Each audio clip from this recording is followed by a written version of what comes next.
पाकिस्तानची ही स्फोटकं निकामी केली आहेत। जम्मूच्या राजौरीमधली घटना आहे। राजौरीमध्ये आत्ताही शोध मोहीम सुरू आहे।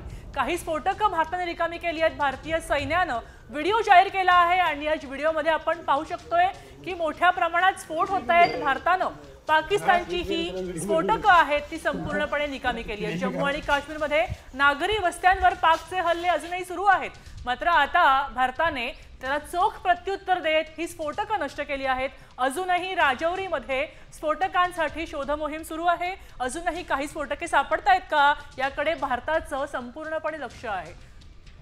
भारत दक्ष असल्याचंच, युद्ध दक्ष असल्याचं यातून कळतंय। शस्त्रसंधी झाली तरीही भारत झोपलेला नाही। भारताचं सैन्य दल सतत सतर्क आहे।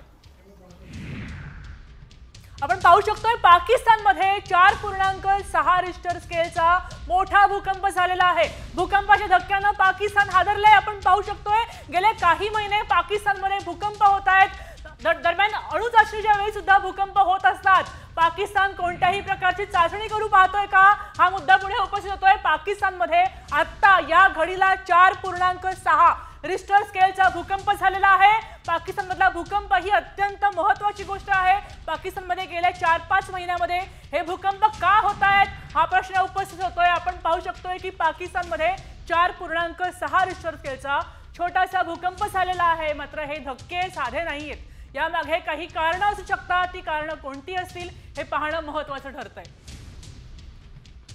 भूकंपाच्या धक्क्याने पाकिस्तान हादरला आहे। पाकिस्तानच्या नेमक्या कोणत्या भागात हा भूकंप झालाय हे अजून समोर आलेलं नाहीये, मात्र त्याबद्दल आपण अपडेट्स घेणार आहोत। पाकिस्तानमध्ये भूकंप झालेला आहे। 4.6 रिश्टर स्केलचे धक्के पाकिस्तानला बसलेले आहेत।